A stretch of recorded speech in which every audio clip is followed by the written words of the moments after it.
Hello again, folks. I am doing another reaction video. I'm a historian. I live in Normandy. Battlefield guiding is my game, and I also write books, and I have a YouTube channel. And this is a review of Operation Tonga, a Call of Duty British airborne scenario, which I've been told is very good. So we shall see. If you're meant to lead, Nicely modelled C-47s. Lose men, to have them die trusting you. And there's only one way. Okay, they've got reserve parachutes on. British didn't jump with reserve parachutes. They've got tapes around the grenades, that's correct. So it's labelling it as Merville Battery, Operation Tonga, so it's meant to be a real mission. So if you're giving it a name of a real mission, it should be authentic. And it seems like the crowd's He's got some weird woolly jumper on, and none of them are wearing the over smock that the British wore over their Denison smocks and their web gear. Tomorrow will fail. Now I trained you all for this. Why has he not got helmet netting? You know, they all had the helmet netting and camouflage. Why does one guy not have it? Why has one guy got goggles? I guess it's all to do with setting up individual details so that you can pick out who is who on the ground. All right, this is it. You know the drill. Stand up. It's not noisy enough for inside a C-47. Also, let's not forget some of the British airborne jumped out of Albemarle. So I think there was a black paratrooper there, which there was one.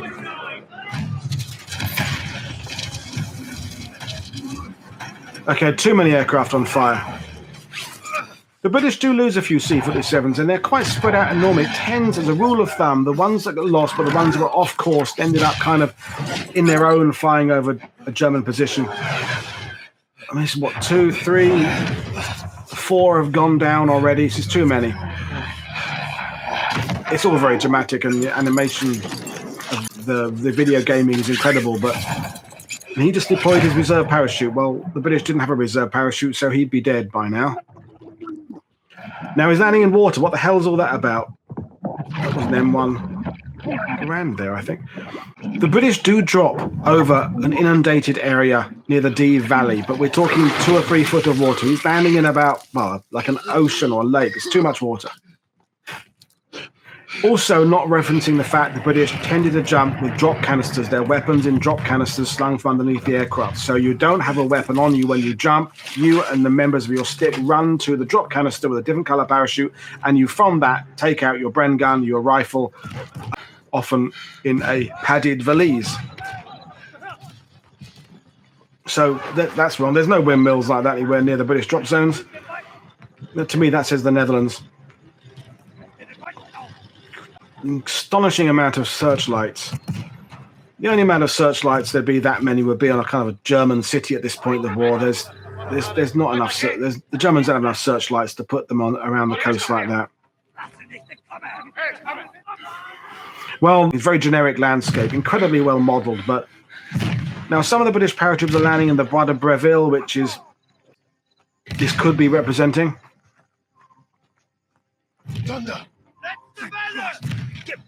So they're using the Flash Thunder airborne response, which technically was the call for all airborne troops on D-Day, but it seems not to have been adopted by the British. But it was definitely Flash, then Thunder, not Thunder, then Flash. Correct Sykes Fairburn knife by the look of it there, going in that German. And now our hero's got a K-98 because he lost his weapon in the jump by landing in the water. Now, it's not talking about the regrouping. I mean, why aren't these sticks assembling? You know, you get, 18 men jumping out of an aircraft coming down. You roll up the stick on the ground. So it seems to me they're all acting very independently. You roll up a stick on the ground, then you start finding your platoon, then your company, and you start assembling on drop zone. Now, the British jump was a little bit scattered, not as bad as the American jump. That building there with the timber frame it could be Normandy. It's a bit too generic. Nothing's really saying Normandy. Now, there's a light over there. Now, if you're... Are they... Is that... No, they're Germans there. I thought it would be part... Why would Germans be out there with a big light like that and lights on of a truck? That makes no sense. Okay, so... Well, the gameplay is all very exciting. He's managing to take on a whole little group of Germans just by walking towards them with his K98. But so far, I'm not feeling anything of the authenticity of what Operation Tonga is all about. I'm not feeling that anyone's heading for drop zones. I'm not feeling they're gathering. You know, you just don't walk around on your own as a paratrooper. You gather other men.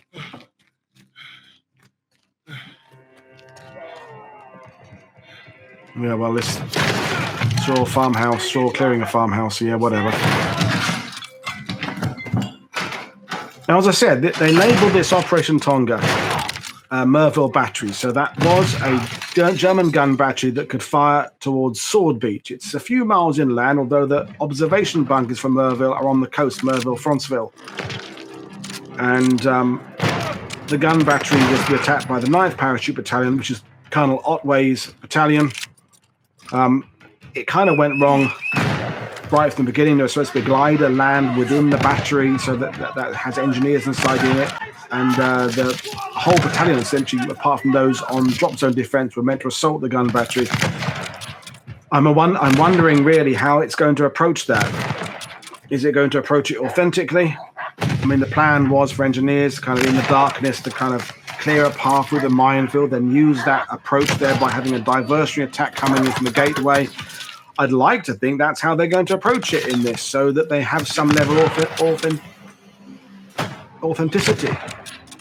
So there's a diversionary group, and there's a main attack, and they meet up with some officer who was actually involved in this. That would be nice. And my hopes aren't high that it will be authentic like that, but we can hope. So he's got MP40 now. And the thing I've found in video games, there's always just boxes of ammo lying around for you to just pick up and use whenever you need them. Now this ground with the rocks like that, and the fencing, it's not saying Normandy, it's saying more kind of Gettysburg or something, Pennsylvania. And we're approaching the burning windmill now. Kübelwagen, German truck. So he's got the K98 again now.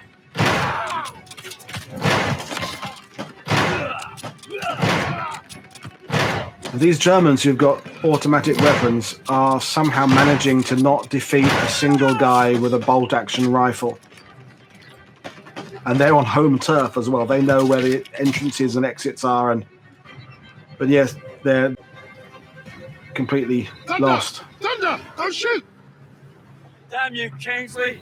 We pegged you as a crowd. Lucky we didn't fill you full of lead. So the dialogue is a bit cheesy. Now the guy on the right there has got a Sten bandolier wrapped around his thigh, completely inauthentic. Be uncomfortable and impractical. There's no way of wearing it like that. That's, I don't know, just some game designers invented that. Nice to see you, gents. There's shiny eyelets around the on the boots there, and he's got 08 pattern webbing and a leather bandolier, that guy, and his 38 radio set just slung on the front. Now, officers don't. Well, I assume he's an officer. So you fancy yourself the captain now? Sunup's an hour away at best. There's no time for a sit-down. I guess he's meant to be a captain. Well, cavalry coming to save the bloody day. The 38 set needs a radio antenna to make it work. There's no sign of the actual aerial on it. Those German casemates. Why has that guy got a maroon scarf? This is long before, you know, the maroon sweatshirts and maroon hoodies you associate with the parachute regiment these days. This is madness. Has he got some hoodie on underneath? Is that meant to be a scarf? Either way, it's wrong. No, never did they wear parachute regiment titles on their Denison smocks. Well, not never. Maybe post-war. Occasionally you see the parachute wings on the right sleeve, but your insignia goes on your battle dress blouse that you wear underneath the Denison smock. So the parachute wings, and oh, so he's a corporal, not an officer. Toggle rope is good on the back there. Oh, and they've got an early pattern respirator bag. Let's get a path clear. These guys jump with the green square haversack for a respirator, so that's wrong. They've got the early kind of Dunkirk era respirator bag. Denison smocks look good though. Now, why are they kind of on all-round defense within a wall? If you're on all-round defense, you'll be outside the wall to see what's going on. They're just kind of crouching for no reason. I mean, the visuals are incredible. I mean, it's like watching a movie, but I'm not impressed. Overly dramatic. I mean, too many aircraft seem to go down. The sky full of searchlights and all this death and daring do already. It's overly dramatic. It's not representing that kind of stealthy assemble before dawn, you know, get your men together and then attacks positions that your objectives, which aren't really attacking, it's more holding. The job of the 6th Airborne Division is holding the high ground and knocking out the bridges over the Dive River. Now, is this... Well, I don't know what this is supposed to be, but it's lit up like the 4th of July. So whatever it is, it wouldn't be lit up. These rocks, totally inauthentic for Normandy. We have an opportunity here. Well, this part of Normandy. Get close. So there's a German truck approaching some kind of German position with all the lights blazing in the middle of an invasion. Now, these Germans would either be on alert or going somewhere with ammunition for something. Why have they got all the lights on during the invasion? That makes no sense at all.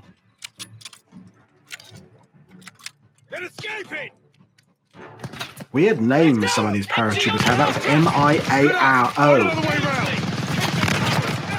There's a Kingsley and a Webb. That's you know, nice British names. Focus on the depot.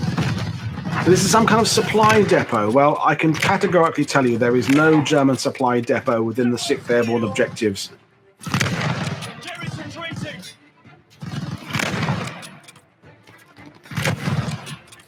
And this is a supply depot for whom? It's a like a lumber mill. That's timber. I don't know what this is supposed to be. I've no idea what we're looking at now. Why is there lumber? Is this for building the Atlantic Wall? Is that what it's supposed to be? Timber for construction? Either way, it's bollocks. This has no connection to anything that the 6th Airborne did. All very exciting, I'm sure, but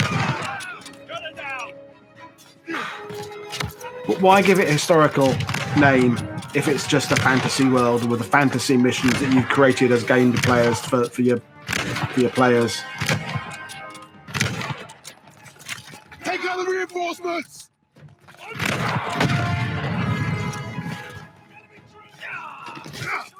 Forward now. Take the bridge.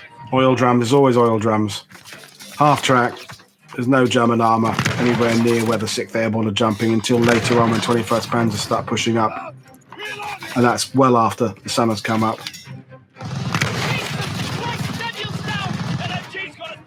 The tower! Suppress the MG! The language all feels a bit modern. Just boxes of stuff lying everywhere. And there's too many berets.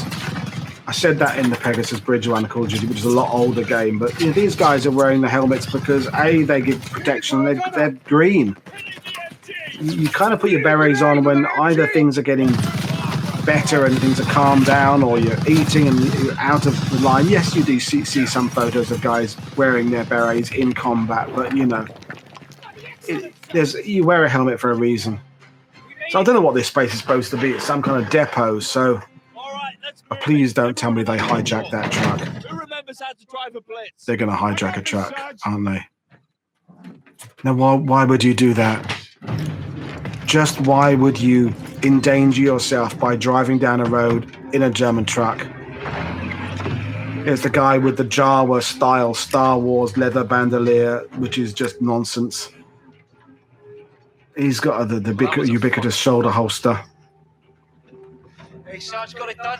And that 38 set, he's just got slung loose around the front there. The 38 set is worn by the radio operator on the left or right side of your basic webbing with a pouch the other side. And then you need the aerials with it. So he's just got that for some reason.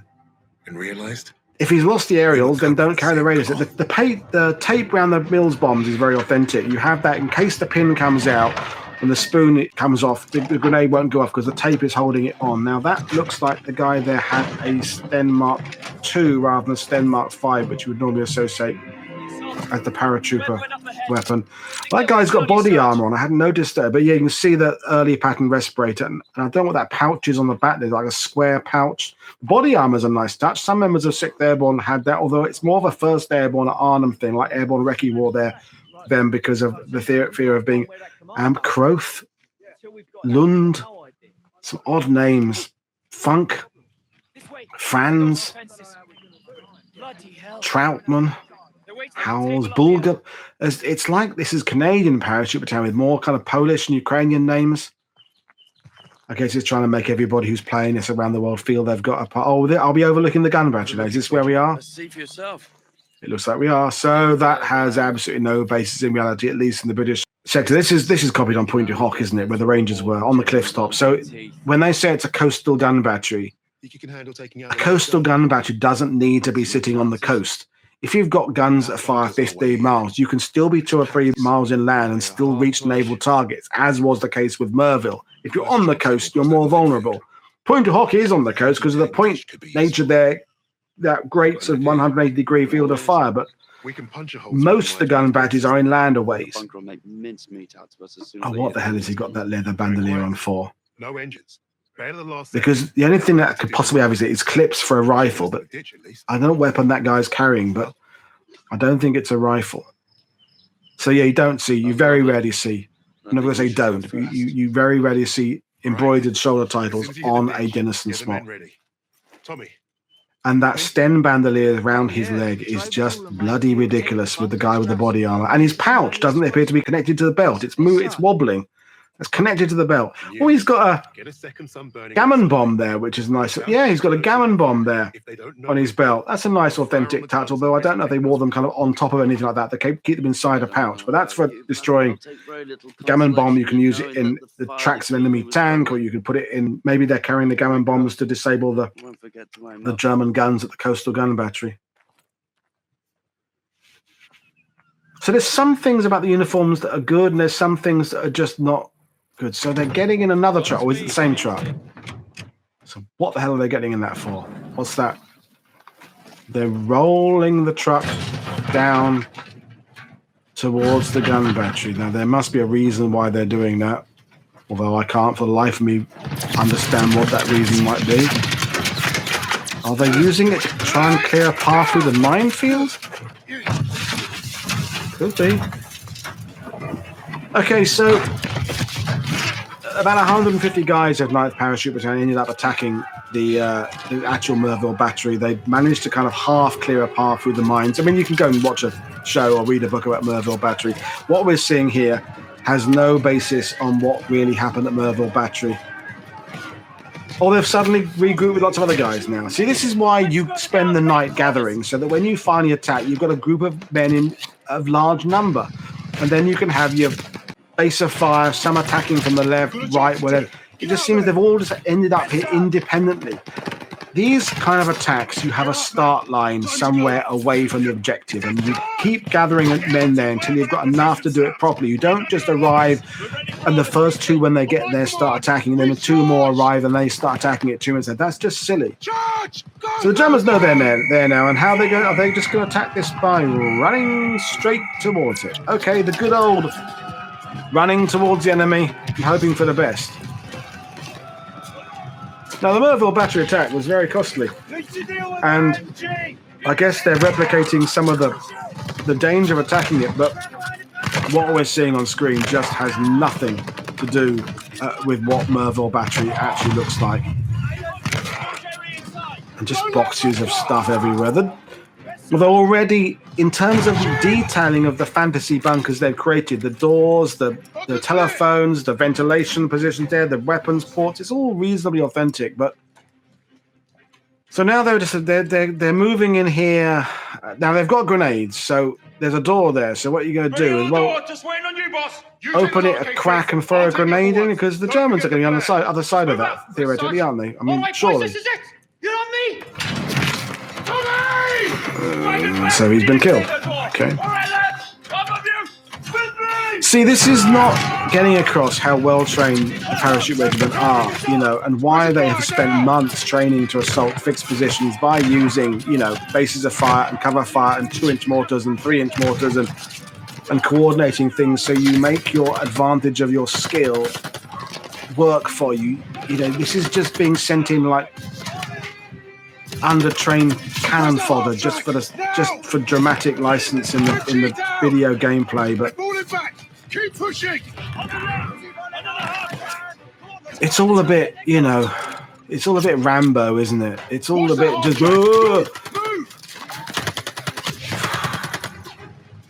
I'm incredibly impressed with the quality of the video game graphics. There's a half track there. Now, what's that doing there? Why aren't the Germans using it? If that's a German... I have so many questions to which I can't provide answers. The Germans are idiots. The British are idiots. The game makers are... I'm not going to say they're idiots because they're very skilled, but so they've used a truck now. Now they're going to use the half track now. So the Germans have conveniently left a couple of armored vehicles just outside their gun batteries for just such the occasion that in case there's some paratroopers attacking, they can use them to attack. It's just nonsense, isn't it? It's just popcorn, switch off brain. If you play this game and you have fun playing it, great. But if you're a teenage boy or girl and your mum says, "Why are you playing a video game?" and you tell your mum, "Well, it's historically accurate, mum." No, it's not. You're not learning anything about how the Battle of Normandy unfolded. You're not learning anything about how 6th Airborne were well trained and a great unit specifically trained to do these. This is just... I mean, this is just like those 1960s Italian spaghetti war films of just, you know, the ones with Jack Palance or Lee Van Cleef or someone in them. That they just... teams of commandos attacking these German headquarters with the goose-stepping Nazis, usually played by Klaus Kinski. It's all that kind of nonsense, isn't it? It's just a load of old pants again. Although the half-tracks are modelled very well and the detailing is really good, and just lots and lots of ammo everywhere. Just... You see, why can't they base this on the real attack on Merville Battery? And you've got to get the field cleared. You've got to, when the glider doesn't land, you've got to improvise. You've got to perhaps achieve certain thing before you can begin to attack, and you've got to go out there and meet more people and do it more based on reality. I suppose the people who want to play a game, they just want to get involved in action very quickly, don't they? Toss a 77.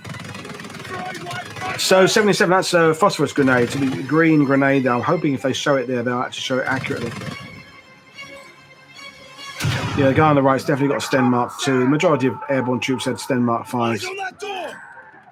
Yep. And is that a 77 he's got there? Okay, so he threw a grenade in that opening there on the right, which will be a small room where the machine gun was. I'll cover ahead while you find a torch, Sarge. But as we're going inside, the whole lot's on fire. So what went up? Was that all from that one grenade, or something else hit that? Grenade blasts don't go around corners. That's why trenches are zigzag or rooms have corners, because blasts don't go around. Blasts go out, and if they reach an obstacle, they stop. They're contained by the wall. This grenade blast seems to have defied physics by going round and round corners. And there's something else to this damage that I haven't identified because I'm not familiar with the gameplay. Now, the detailing of the bunkers, it's all very aged, isn't it? I mean, don't forget, I said this in another video, the Germans are here, they've been living here, been nicely, freshly painted. Now, this is like a gun at long Sermet. It's a 155mm gun. He's putting the phosphorus inside the breech there. That's all okay. The interior detailing of this is very authentic, although very dirty. I could use your help here. Now, these positions they were 2 years old maximum. You know, why would the paint be all scuffed? This is like a bunker would look now, 80 years on. Too much aging, if you're asking my opinion. Just boxes of stuff everywhere, isn't it? But yeah, this looks like they're going into some ancient old German fortress that the paint's all chipped off. This is fairly new. And I've no idea how many levels we're going through now. I mean, the casemates at Merville were like a single bunker for a gun with a couple of rooms behind ammo. This is a labyrinth of bunkers that don't exist in these batteries. Now every crowd knows we're here.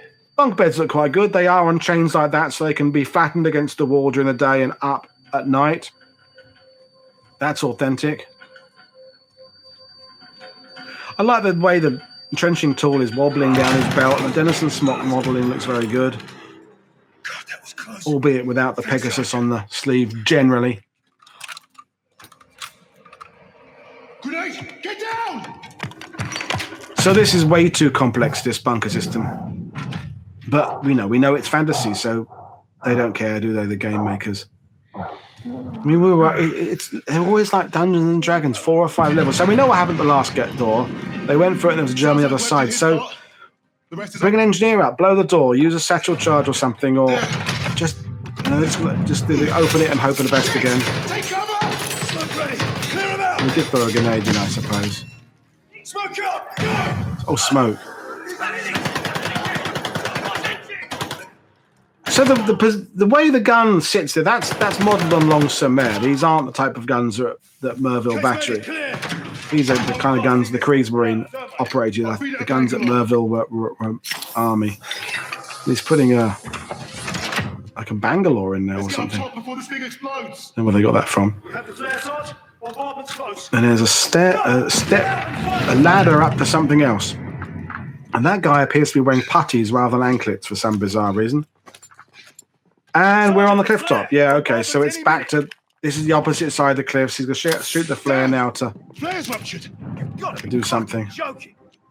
Stop the naval bombardment, apparently. Where's Webb? There, lower casement. How did that half-track get up there? Going for Webb's flare. Get everyone to cover. We need to run for it.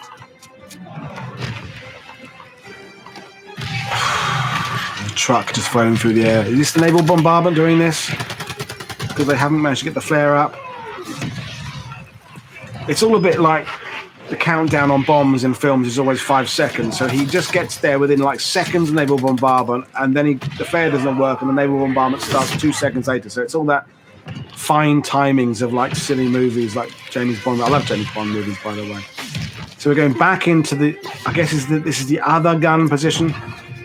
Or the one they're at further, I don't know.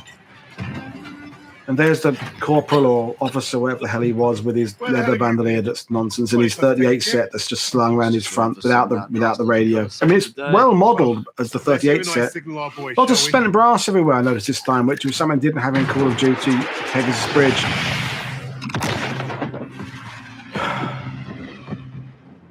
Well, what can I say? But we'd won the day. It's a graphically amazing visual recreation of nonsense. I just wonder why they don't base it on the real mission. Hope that they can do the difficult thing. The real attack on Merville Battery. It's perfectly dramatic enough. It was a real story. I'd been right. This is what it means to be a leader. Yeah. Well, it wasn't truly awful. But I was told this is going to be really good, and I can see the visuals are very good, but it's not good. Yeah, well, okay. If you're new to World War II TV, do please consider subscribing and liking my videos, and I'm hoping these reaction videos kind of do quite well. They're getting a few hundred views at the moment. I'd love to see one of them go viral just because it would be cool. But I'm Paul Woodadge, and thanks for watching. Cheers, everybody.